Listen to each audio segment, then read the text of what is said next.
দীঘার বুকে তৈরি হচ্ছে পুরীর মন্দির। আর এখন তোমাদের কাকা কোথাও উঠেছে জানো? উঠেছি এই তার টাওয়ারে।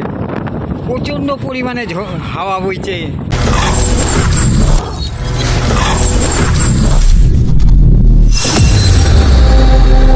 আজকের ভিডিওটা আরম্ভ করছি রুম থেকে।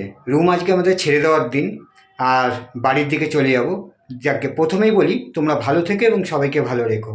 আর দীঘাতে প্রচুর পরিমাণে মজা করেছি এবং আনন্দ করেছি, তা সেটা তোমরা ব্লগে দেখতে পেয়েছো নিশ্চয়ই। আর আজকে ফেরার দিনকে কোন জায়গায় পুরীর মন্দির হয়েছে বা মন্দিরটা কেমন দেখতে হয়েছে সব কিছুই দেখাবো। এই ব্লগের শেষ পর্যন্ত দেখবো।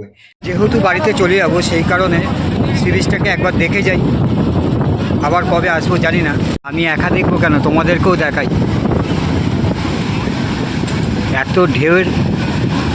এত ঢেউ এবং বড় বড় ঢেউ, পুরো পুরী ঢেউয়ের মতন। এখন যেহেতু বর্ষার টাইম বলেই মনে হয়, সেই জন্যেই এত বড় বড় ঢেউ। কালকের মজা হয়েছে, কিন্তু চান করাটা দেখাতে পারিনি, কারণ আমরা দুজনের ফোন করেছিলাম। কেননা তারপরে যা হয়েছে সব তো ব্লগে দেখতেই পেয়েছো। চলো, সি বিচটাকে দেখেই চটপট করে উঠে গেলাম টোটোর মধ্যে। টোটোতে করেই যাচ্ছি, আর দেখতে পেলে যে এইগুলোই হচ্ছে পুরীর মন্দির। তৈরি হচ্ছে, এখনও কমপ্লিট তৈরি হয়নি। জগন্নাথ মন্দির এইখানে তৈরি হচ্ছে। কত ভালো না বলো? পুরীতে গিয়ে উড়েদের ভাষা বোঝা যায় না, উড়িষ্যায় গিয়ে ভাষা বোঝা যায় না। আমরা যদি দীঘায় যাই, কত সুন্দর আর বিশাল বড় এলাকা নিয়ে পুরীর মন্দিরটা তৈরি হচ্ছে। কমপ্লিট তৈরি হয়ে যাওয়ার পরে আমি দেখাবো তোমাদেরকে এই ব্লগের মধ্যেই। আর খুব ভালো লাগছে যে এবার ধাইকিরকিরি ছাড়ো, এবার দীঘায় চলো। ব্যাস, দীঘাতে গেলেই দেখতে পাবে পুরীর মন্দির, জগন্নাথ মন্দির দর্শন হয়ে যাবে। যেমন পুরীতে আছে সেই রকমই দীঘাতে তৈরি হলো। এখন চলে আসলাম স্টেশনে ট্রেন ধরবো, আর তার আগে টিকিটটা কাটবো, কেটে যাব। আর সেম ওই 40 টাকাতেই যাব বাড়ি পর্যন্ত। তোমাদের টিকিটটাও দেখাবো, চলো। এই দেখো, দীঘা স্টেশনটা ঠিক এই রকমই দেখো।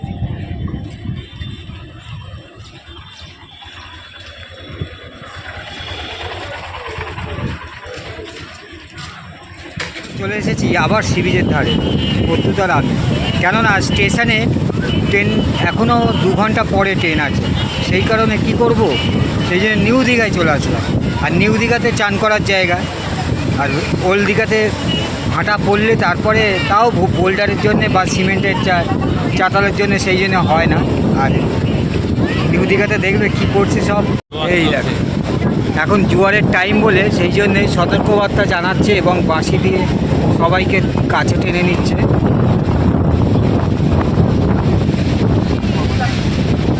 কত ভালো লাগছে না?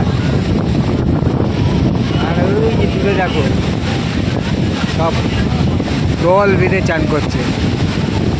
এখানটা ফাঁকা বলে সেই জন্য আমরা বসলাম এখানটা। এখন তোমাদের কাকা কোথাও উঠেছে জানো? এতটা হাওয়ার প্রেশার, চশমা হাতে ধরে নিয়েছি, দেখাচ্ছি তোমাদের। এই দেখো, উঠেছি এই তার টাওয়ারে। প্রচণ্ড পরিমাণে হাওয়া বইছে এত উপরে, আর নিচে সব ছোট ছোট লাগছে। দূর থেকে দেখা যাচ্ছে যে এই টাওয়ারে উঠতে খুব ভয়ও লাগছে, এত জোরে হাওয়াটা চলছে না। আর এই সিঁড়ি দিয়ে উঠলাম তোমাদের দেখানোর জন্য। এইদিকে দোকান নিউ দীঘা, আর ওইদিকে সি বিচে সবাই চান টান করছে, আর মধ্যে দিয়ে রাস্তা গেছে এবং এখানে গান চলছে।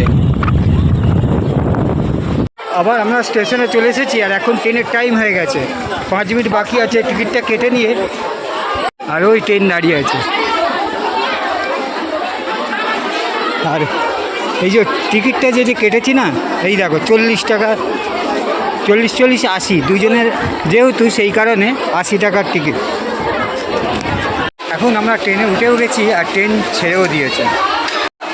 দীঘাকে টাটা করে বেরিয়ে যাচ্ছি। এখন যাব মেছেদা থেকে, তারপরে ওখান থেকে আমরা যাব বাউরিয়া।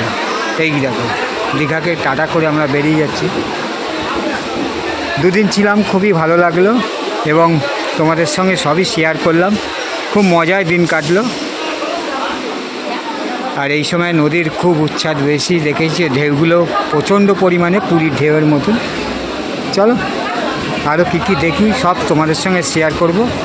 এখন দীঘা স্টেশনটাকে টাটা বাই বাই বলে আমরা কলকাতার দিকে এগিয়ে যাই। আপনার দীঘাটা কেমন লাগলো? হেভি হেভি হেভি মানে কতটা হেভি? হ্যাঁ, কোন দিক দিয়ে? সব দিক থেকে হ্যাঁ, ভালোই লাগলো এটাই।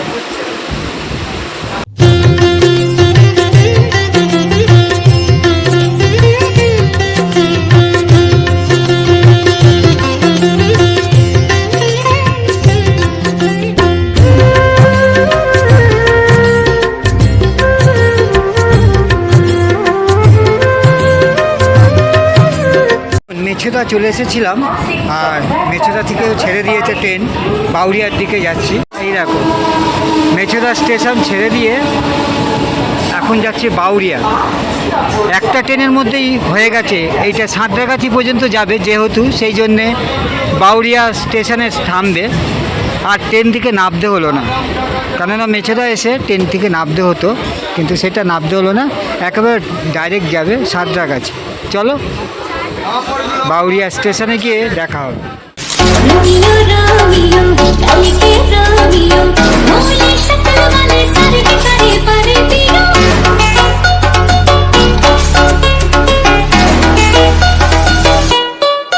অবশেষে বাউরিয়া চলে এসেছে, অনেক অপেক্ষার পরে, অনেকক্ষণ পরে।